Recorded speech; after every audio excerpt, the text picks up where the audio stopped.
36장은 1절부터 7절까지 말씀을 통해서 어제는 에돔과 세일, 에돔에 대해서 심판을 이야기하셨는데 1절부터 7절까지 말씀 속에서도 예루살렘을 정복한 대적들을 향한 심판의 말씀이 기록이 되어져 있습니다. 인자야, 예 하나님, 이스라엘 산, 이스라엘 백성을 향해서 예언을 해라. 2절 말씀 속에 보면 원수들이 말하기를, 이 가나안 땅을 점령한 바벨론 군대가 이야기하기를, 에돔 사람들이 이야기하기를, 아하, 높은 곳이 우리 기업이 되었다. 높은 곳이라고 하는 것은 시온산, 예루살렘, 예루살렘 성전, 뭐 그렇게 이해를 하시면 되고요. 우리 기업이 되었다는 거예요. 그러면서 이 아수르에 의해서 북이스라엘이 멸망당하고 바벨론에 의해서 남유다가 멸망을 당했는데 수십 년에 걸쳐서 여러 차례 침략이 있었기 때문에 당시 전쟁이라고 하는 것은 성을 점령하는 것이고 성벽을 다 무너뜨려 버리는 거였어요. 왜? 성벽이 무너졌다는 얘기는 더 이상 그 성에는 사람이 살 수 없다는 이야기예요. 왜? 맹수들도 달려들고 대적들도 달려들고. 그러나 옛날 한양을 생각해 보시면 돼요. 한양 그러면 사대문 안을 한양이라고 불렀어요. 사대문이라고 하는 것은 성벽으로 둘러싸였고 성문이 있어서 들어오고 나가는 것을 정확하게 통제하기 때문에 대단히 안전한 곳이 성 안입니다. 그런데 성벽을 다 헐어버리면 거긴 사람이 살 수가 없어요. 그래서 어떻게 됐습니까? 옛날 사람들은 전쟁이라고 하는 것은 자기가 믿는 신들과의 싸움이에요. 바벨론은 마르둑이라고 하는 신을 믿었고 이 이스라엘은 하나님이라고 하는 신을 믿었는데 싸웠어요. 바벨론이 이겼어요. 우리 신 마르둑이 이스라엘 신 하나님보다 더 힘이 세. 그래서 우리가 이긴 거야. 바벨론의 포로로 끌려갔어요. 야, 너희들 이제 하나님 믿지 말고, 하나님은 우리 마르둑 신보다 힘이 없잖아. 그래서 너희가 전쟁에 졌고 포로로 끌려왔으니까 전부 마르둑 신자로 개종해. 개종할 것을 강요를 받았어요. 뭐가 된 거예요? 하나님의 이름이, 하나님의 영광이 수치를 당한 거예요. 누구 때문에? 이스라엘 백성들 때문에. 그래서 하나님께서 말씀하십니다. 5절 말씀 보면 내 맹렬한 질투로 남아있는 이방인 에돔 온 땅을 쳐서 말하였다. 이방과 에돔 모두 다 하나님 심판한다는 거예요. 왜? 그들이 힘이 줄고하는 마음과 멸시하는 심령으로 내 땅을 빼앗아 노략하여 자기 소유를 삼았다. 이게 대단히 중요한 표현이에요. 가나안 땅이 주인이 이스라엘 백성이 아니라 하나님이 주인이라는 거예요. 가나안 땅은 하나님이 주인인 하나님의 땅인데 누구 때문에? 이스라엘 백성들이 거룩한 삶을 살아내지 못했기 때문에 누구에 의해서? 아수르에 의해, 바벨론에 의해, 에돔에 의해서 침략당하고 빼앗겼다는 거예요. 근데 이 이스라엘 땅은 누구 땅이? 하나님 땅이란 말이에요. 하나님이 땅 주인이셔요. 왜? 아브라함아, 예 하나님, 동서남북 사방을 좀 둘러봐라. 예 하나님, 참 넓어요. 눈에 보이는 이 땅을 너와 내 후손에게 주겠다라고 말씀하셨거든요. 하나님의 땅을 하나님께서 누구에게? 이스라엘 백성에게 빌려준 거예요. 빌려주신 거예요. 그래서 하나님이 내 땅인데 바벨론이 노략했다고 그렇게 선언을 하십니다. 그래서 6절 끝부분에 보면 너희 때문에 내 이름이 이방 사람들에게 조롱을 당하고 수치를 당했다. 그래서 7절 말씀 보면 너희 사방에 있는 이방인들이 자신들의 수치를 반드시 당할 것이다. 내가 내 거룩한 이름을 회복하려면 할 수 있는 게 뭐예요? 이스라엘 가지고는 안 되고, 바벨론은 이스라엘 백성들을 포로로 끌고 갔지만 포로로 끌려간 그 이스라엘 백성을 다시 예루살렘으로 돌려놓는 건 하나님이 하시는 거예요. 하나님이 그렇게 하실 때 하나님의 거룩한 이름이 다시 드러나게 될 것이다. 그러면서 8절부터 15절까지 말씀을 통해서 이스라엘 땅이 황폐화되었고 황무지로 변했고 사람이 살 수 없는 그런 땅이 되었는데, 하나님께서 이 이스라엘 땅을 회복시킨다는 거예요. 왜? 내 땅이니까. 바벨론 군대가 폐허로 만든 땅, 옛날에는 그랬다 그래요. 전쟁을 하고 나면 좋은 밭, 과수원 가서 그 나무를 다 송당송당 쓸어버리고, 그리고 농사를 짓지 못하도록 큰 돌을 갖다가 막 밭에다가 던졌다 그래요. 그러면 농사를 지을 수 없으니까 그 땅에 사는 사람들이 가난할 수밖에 없고 굶주릴 수밖에 없고 그 땅을 떠날 수밖에 없게 그렇게 만들었다 그래요. 그렇게 만들어 놓은 그 땅을 하나님께서 8절 말씀 속에 보면, 이스라엘 산들아 너희는 가지를 내고 내 백성 이스라엘을 위하여 열매를 맺으라. 그들이 올 때가 가까웠다. 바벨론의 포로로 끌려갔어요. 언제 돌아오는 거예요? 70년 징역이 끝나면 다시 예루살렘으로 돌아와야 되거든요. 그들이 돌아올 때가 가까웠으니 70년 동안 땅이 밭을 갈지 않고 씨를 뿌리는 사람이 없어서 안식을 누렸는데, 이제는 땅의 힘도 지력도 회복을 했으니까 돌아올 이스라엘 백성, 하나님의 백성을 위해서 이제는 자라고 가지 내고 열매 맺고 그렇게 하라고 명령을 합니다. 그러면서 10절 말씀 보면, 또 사람을 너희 위에 많게 하리라. 바벨론에서 포로로 돌아온 사람들이 가장 먼저 한 일이 무엇입니까? 밭을 가는 거죠. 집을 짓는 거죠. 양떼를, 목장을.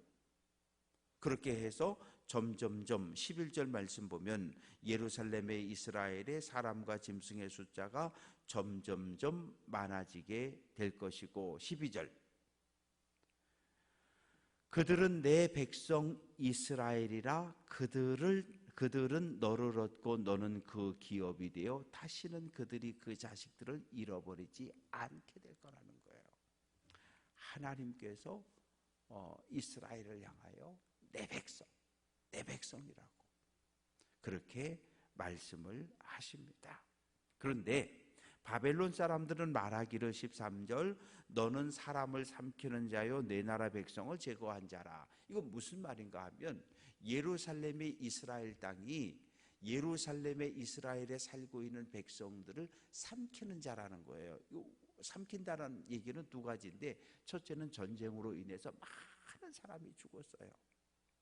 시체가 장사되지 못하니까 시체에서 전염병이 발병을 해서 전염병이 퍼져가지고 또 많은 사람이 죽었어요.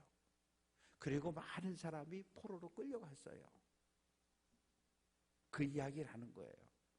이스라엘이라고 하는 땅은 자기 땅에 사는 백성을 보호해 주지 못하고 그들을 다 죽게 만드는 그런 땅이라고 조롱을 하고 그렇게 비웃었는데, 하나님께서 14절 다시는 사람을 삼키지 아니하고 다시는 백성을 제거하지 않는 많은 사람들이 행복하게 살아가는 땅으로 바꿔놓겠다는 거예요.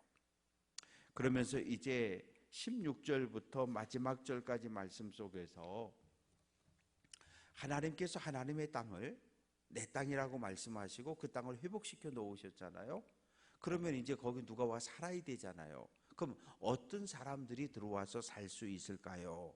17절 말씀 보면, 이스라엘 족속이 고국 땅에 거할 때에, 옛날 옛적 포로로 끌려가기 전에 가나안 땅에 살 때에 부정한 삶을 살았다는 거예요. 마치 비유로 이야기하는데, 월경하는 여인은 일주일 동안 부정하다 그렇게 말씀하셨는데, 그 땅을 우상 숭배로, 죄악으로, 말씀의 불순종으로 더럽혔다는 거예요. 그래서 하나님께서 화가 나서 19절 그들을 행위대로 심판하여 각국에 흩으며 여러 나라에 해쳐버렸다. 가나안 땅에서 토해냈다는 거예요. 왜? 그래야 가나안 땅이 거룩함을 회복할 수 있으니까. 땅의 문제가 아니라 땅에 사는 사람이 문제잖아요. 땅이 거룩함을 잃어버린 것이 아니라 사람의 죄악으로 인해서 땅이 탄식하는 소리를 들으시고 하나님께서 가나안 땅에 살고 있던 백성들을 전부 쫓아버리신 거예요. 그래서 그 땅이 거룩함을 회복할 수 있도록. 그래서 21절 말씀 보면 이스라엘 족속이 여러 나라에서 더럽힌 내 거룩한 이름을 내가 아꼈다. 하나님을 믿던 이스라엘 백성들이 포로로 끌려가니까 온갖 손가락질하고 비방하고 저놈들 봐라 저놈들 봐라, 저놈들이 하나님 믿는 놈들인데 우리 마르둑한테 져가지고 포로로 끌려왔다고 막 조롱을 하는 거예요. 누가 조롱받는 거예요? 하나님의 거룩한 이름이 수치를 당하는 거예요. 만약에 오늘 우리가 하나님 말씀대로 거룩한 삶을 살아내지 못하면 우리가 손가락질을 당해요. 저 예수 믿는다는 것들이 저러고 산다고, 예수 믿는다는 것들이 싸우고, 예수 믿는다는 것들이 미워하고, 예수 믿는다는 것들이 어떻게 저러고 살 수 있냐고. 우리의 잘못된 말과 행실 때문에 하나님의 영광이 가리워지게 됩니다. 그래서 이제 23절 말씀 보면 나의 큰 이름을 내가 거룩하게 하겠다는 거예요. 이스라엘 백성들 때문에 하나님의 이름이 부끄러움을 당하고 수치를 당했는데 하나님께서 스스로 하나님의 이름을 거룩하게 회복하는데 어떻게 하느냐? 24절 여러 나라 가운데서 인도하고 여러 민족 가운데서 모아들이고 고국 땅에 데려오겠다는 거예요. 예루살렘으로 데리고 와서 25절 맑은 물로 너희의 몸을 깨끗하게 씻기고 26절 새 영 하나님의 영을 너희 속에 넣어주겠다는 거예요. 27절 하나님의 영을 너희 속에 넣어주겠다는 거예요. 하나님의 영이 우리에게 임하면 우리가 변화가 되어지게 돼요. 성령이 우리 안에 들어오면 우리가 변해요. 하나님의 진리의 말씀이 우리 안에 들어오면 우리의 생각과 말과 행동이 변해요. 어떻게 변합니까? 하나님의 백성으로 변하는 거예요. 그래서 시내산에서 언약을 맺었잖아요. 너희가 내 말을 듣고 잘 지켜 행하면 너희는 내 백성이 된다. 왜 쫓겨났어요? 하나님의 말씀에 불순종했으니까, 우상 숭배했으니까, 온갖 죄와 악을 행했으니까. 그런데 징역 70년 포로 끝나고 이제 돌아와서 몸과 마음을 깨끗하게 씻고 하나님의 새 영이 들어가고 그러면 이제 하나님 백성의 거룩함을 회복하게 될 것이고 30절 나무 열매 밭의 소산이 풍성하게 되어서 행복한 삶을 살아가게 될 것이라고 이야기합니다. 성이 건축되고 집이 지어지고 성전이 회복되어지고 많은 사람들이 지나가면서 깜짝깜짝 놀라는 거죠. 왜? 성전이 건축되고 성벽이 쌓여지고 성문이 달려지고 우와! 이제 저 나라는 영원히 회복되지 못할 줄 알았는데 어느 날 보니까 예루살렘 성전이 뻔듯하게 다시 재건축된 모습을 보면서 사람들이 하나님이 하셨다. 하나님은 위대하시다. 다 무너진 황폐화된 그런 곳이었는데 35절 말씀 보면 이제는 에덴 동산같이 되었다. 아담과 하와가 살았던 부족함이 없었던 에덴 동산처럼 예루살렘이 이스라엘이 가나안 땅이 하나님의 은혜로 회복된 모습을 노래하고 있습니다. 말씀을 정리합니다. 하나님은 하나님이 택한 백성, 하나님이 언약한 백성을 절대로 포기하거나 버리는 법이 없으셔요. 우리를 낳은 부모는 때로 자식을 잃어버려도 하나님은 절대로 우리를 잊어버리는 법이 없으셔요. 우리가 하나님을 버리고 떠나고 우리가 하나님의 이름에 먹칠을 한 거예요. 오늘날도 마찬가지예요. 우리가 교회가 거룩함을 잃어버리면 세상 사람들로부터 비난과 손가락질을 받아요. 그러나 우리가 하나님 말씀에 순종해서 거룩한 공동체를 회복하고 서로가 서로를 소중히 여기는 사랑의 공동체를 회복할 때 많은 사람들이 교회로 오게 돼 있어요. 왜? 신기하거든요. 어떻게 저 사람들은 저렇게 살지? 어떻게 저 사람들은 저렇게 행복하게 살지? 어떻게 저 사람들은 저렇게 반듯한 삶을 살아갈 수 있을까? 궁금해서. 그리고 들어와 보고 깜짝 놀라는 거예요.